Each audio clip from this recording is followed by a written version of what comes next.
Well, good morning. Welcome to Focusing on Dakota Life.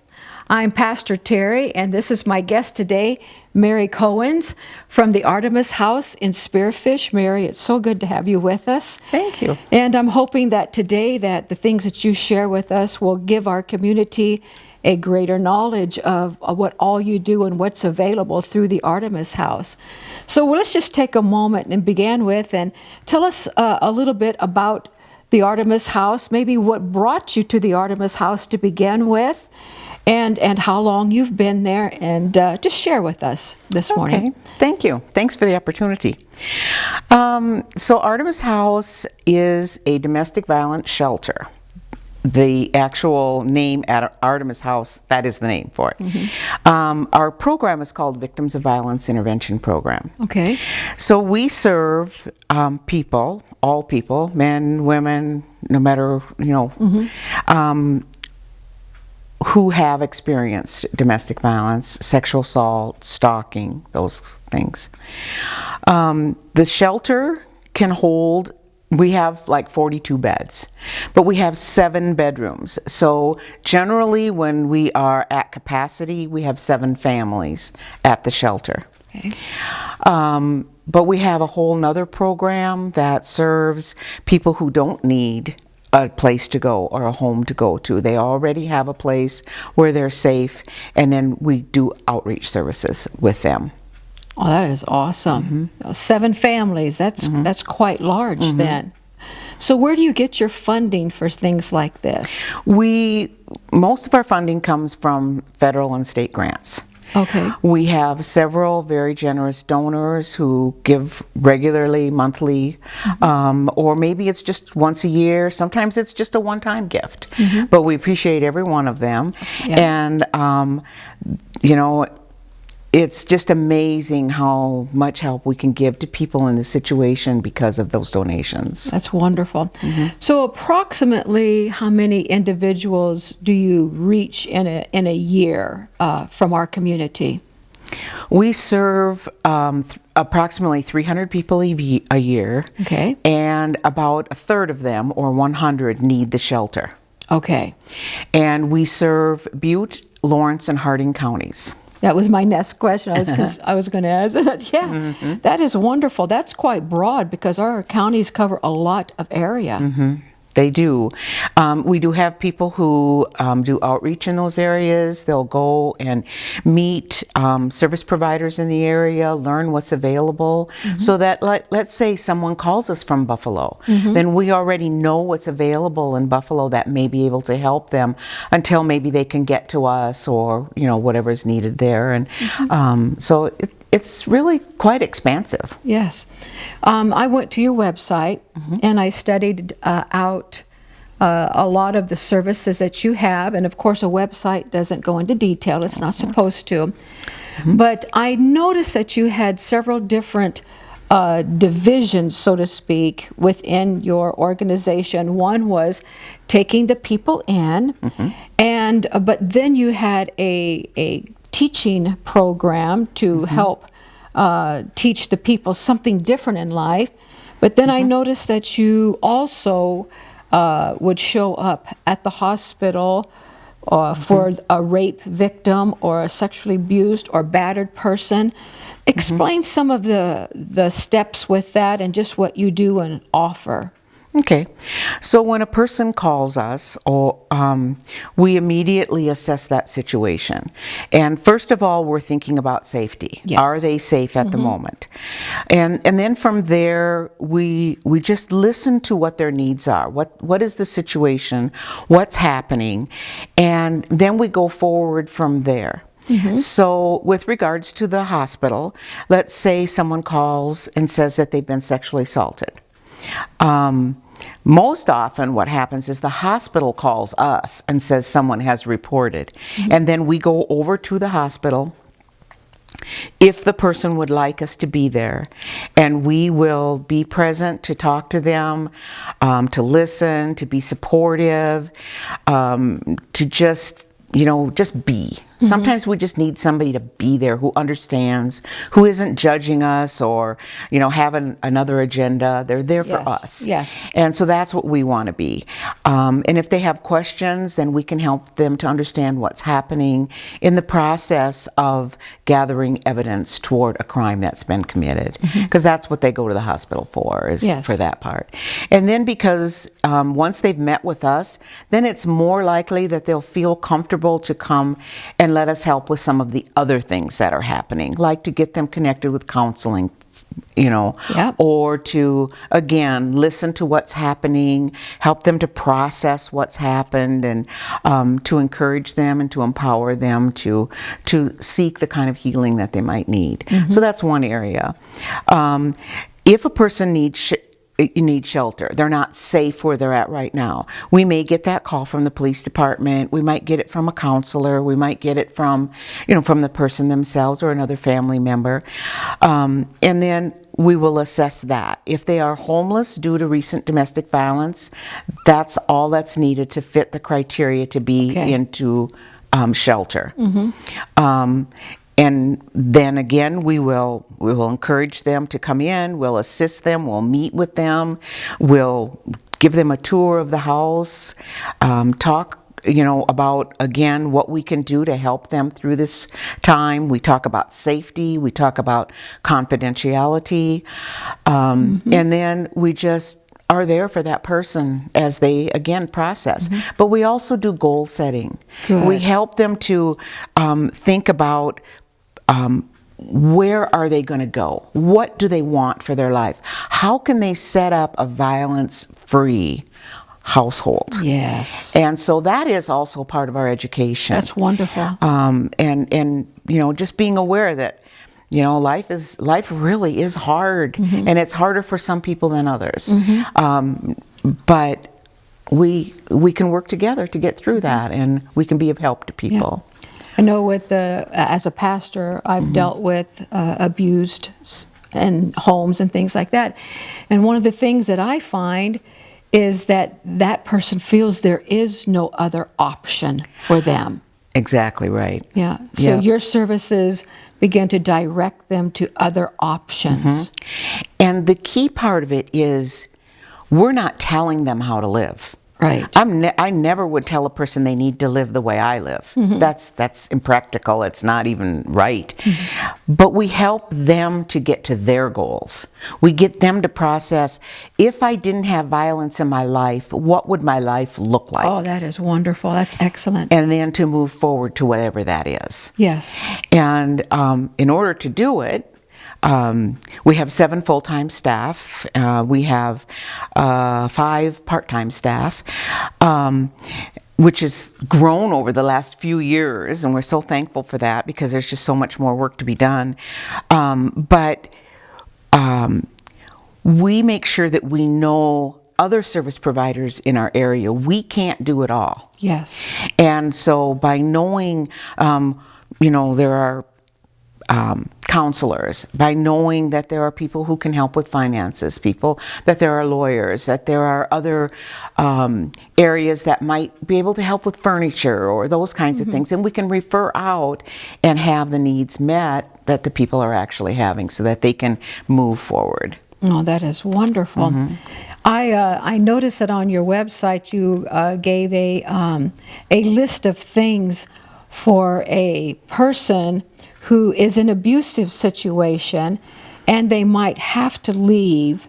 There was a list of things that they were supposed to have ready. Can you share with some of us of what that would be? Well, many times when there's abuse in the family, a person thinks about leaving, thinks about it many, many times. And to be ready for that, some things that they could gather would be like their personal documents, their social security card, their birth certificate, and that of the children, and have them in a place where it's safe. And it might mean that those papers have to be kept with a family member or a neighbor or in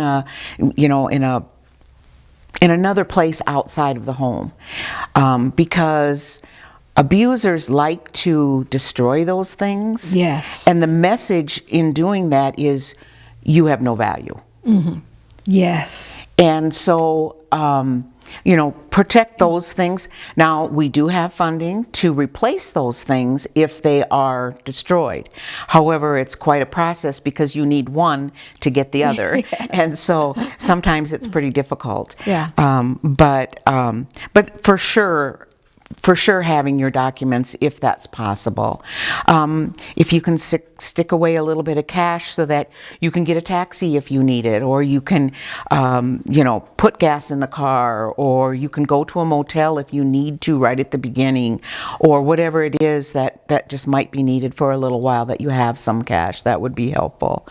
And then of course medications and those things, we always think of those things too, and especially for the children, Yes. to have them gathered to go. So if you were going to be gone for a few days and not be able to return in the near future, what would you put together? Yes. And store? Okay. That's good advice. All right. Usually when there is abuse in a home and you begin that process of dealing with those circumstances, at some point legal things come into play. What part does the Artemis House play in that process of showing up in court and gathering the information and all of that? Do you assist? We do. Most often we help with protection orders. Okay. So if a person is being abused, and they need protection from the courts to keep that abusive person away from them, then we will get the documents together and we will assist them to fill those documents out. We will go with them to the clerk of courts to file it. Then when they get, you always have a court date then to appear, and we can go with them and help them through that process. And that's really important because, most of us aren't comfortable in the legal system because we just don't know it. Right. It's there for us. It's a safety thing for us, but we're intimidated by it. And so if we who have been there a few times can help with that, then that's what we do. I would say the legal assistance is the most needed assistance that we have right now. We have very few family law lawyers in this area. Okay. They are overworked. Legal assistance is very expensive, and sometimes we just need an answer to a question. If I take my children and I go to another state with my children because their father is abusive to us, what will happen to me? Yes. Yes. That might be a question. Well, but to find a lawyer who can answer that, because that's a loaded question, there's a lot of what ifs. Yeah. So, those things are really difficult. Now, we do belong to a network, South Dakota Network Against Family Violence. Their office, they have two offices, one in Sioux Falls and one in Rapid City. And they assist us with that legal help. They also work on getting some grants so that they can offer us, those things that we might not have the staff time to be able to secure. That's wonderful. All right, so when somebody comes into your facilities, because you have the 7 rooms and the 42 beds, how long do they get to stay? And where do they go from there if they really are seeking to move on with their life and not go back? I have to say that the other thing that we've developed is that we do personalized services. Okay. Or individualized services. Everyone has different needs. Yes. So we may have people that come in and they only need to stay for one night because maybe they're going to travel somewhere else, or they just need to set up something. They just need a little time to get safe so that they can set something else up. We have other people who stay much longer. According to the definition that's used in our state for emergency shelter, it's considered 6 months. Okay. I have to say especially during coronavirus time, we've had people needing to stay longer than that. not only because of coronavirus, but we have a very severe housing shortage in our area. Yes, we do. And especially affordable housing. Yes. So, and that's also something we do, is help people to secure that housing. But when there's nothing out there that's, appropriate for a person to live in, then what do we do? So, so that extends the stay sometimes. It also depends on if there is a lot of legal issues where there might be consistent court dates or something that a person needs to go to, especially like when you talk about sexual assault. Yeah. Those things can take over a year or more to finalize, and so a person just might need to stay in the environment that the shelter provides a little longer because of those issues. So if they're living there, let's say just for 3 months, where does the support come from then for them? Because, if they have 2 children with them, that's expensive. And do they go to work? I mean, then there's child care and things like that. So kind of explain the process and how all of that works. Okay. Yes, what we want is for them to continue to living their life. Yes. We have laundry facility. They do their laundry. They clean their own room. They cook their own food. They come and go. If they're working, that's great. They can go visit friends. They can go do whatever they would normally do in their life. It's just that they're in an environment where there's no violence. So yeah, it's just continuing to live and then to do that planning so that they can find, that place for them when they leave shelter. And so you counsel with them during that time, and you encourage them in different directions, so to speak, to make quality decisions. Sometimes you have to be taught how to make a quality decision for your life. But where does the financing come then through all of this? Our grants mostly, So you do kind of take up the slack financially for them, of course. Yes. We have grants that will help with things like gas, to get to and from their appointments. Sometimes they'll need work clothing, because they couldn't take their clothing from their home, and we have funds available for that. We also partner with the secondhand stores in town, so that they could maybe go get some good used clothing that might get them by for a while. And but all of those things, we use our grants for those. That is wonderful, Mary. I'm going to ask you another question, just looking at this from a different perspective now. Okay. All of us probably have come across people in our community or at work or something like that you knew abuse was taking place in their life, and you wanted to help them, but they've never opened up to you, and they've never. What can we do as a person outside of that family system and unit?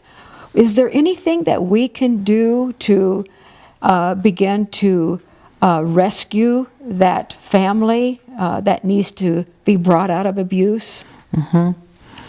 Well, first of all, I think it's really important to remember that we need to be ready to move forward before we're going to move forward.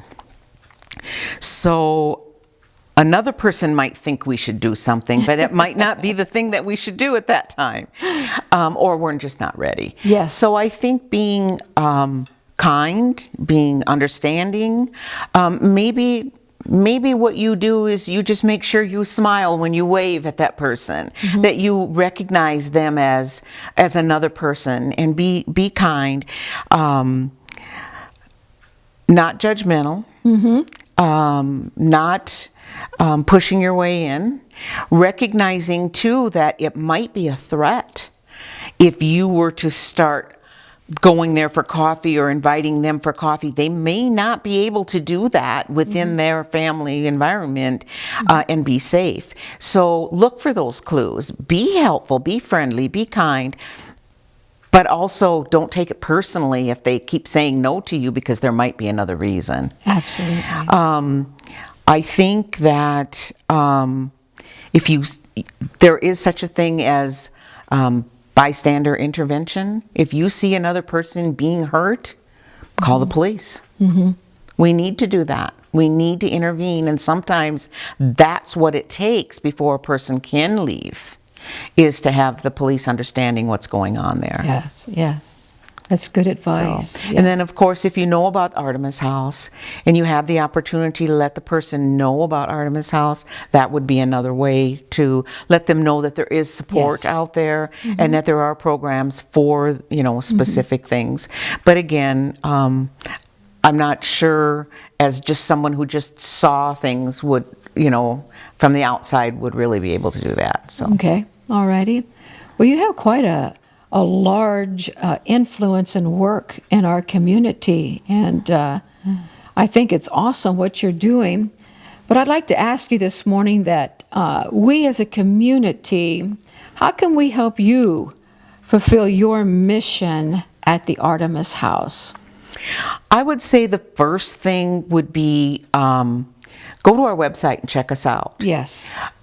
Be aware of the services we provide, because again, word of mouth is a great way to learn about what's available. So being informed is the first part, I would say. Secondly, don't allow violence within your home. Yes. Don't be violent. It's not normal, and we do tend to normalize things, just by accepting them.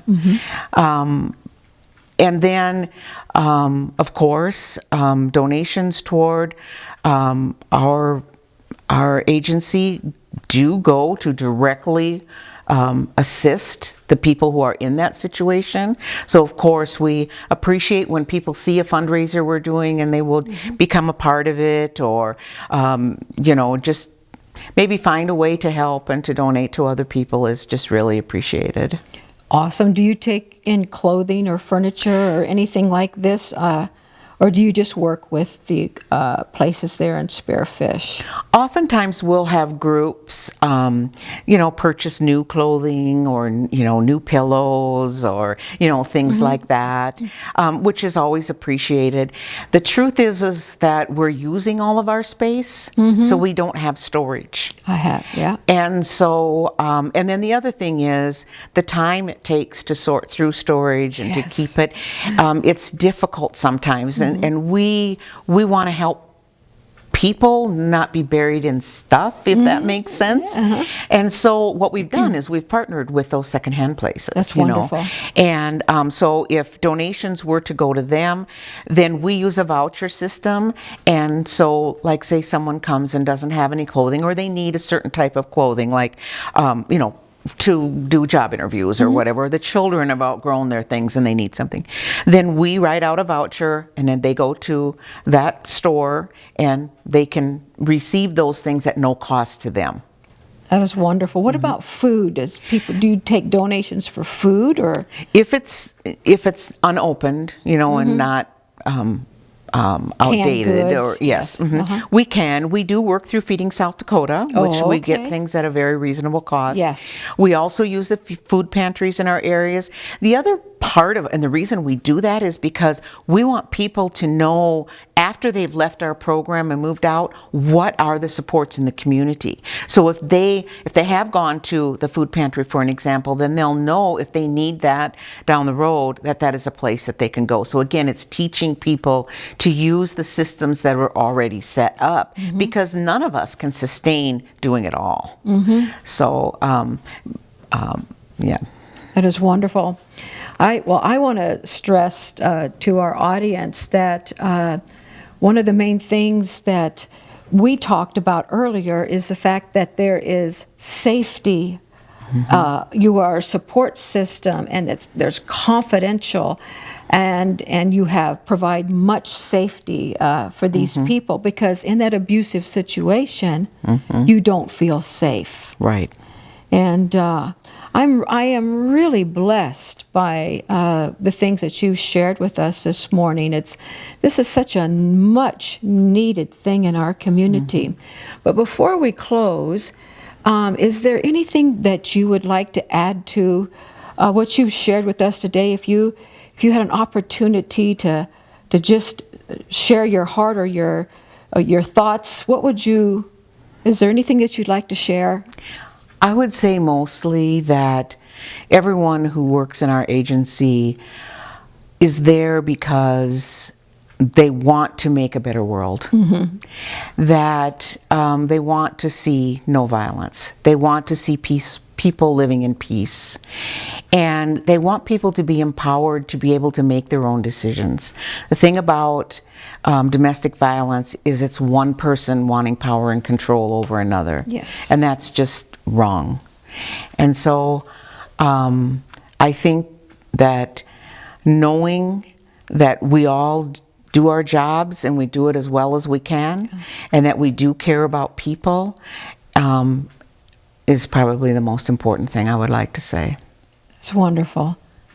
Well, thank you, Mary, for visiting with us today. And we're here for you, and we will support you in any way that we can.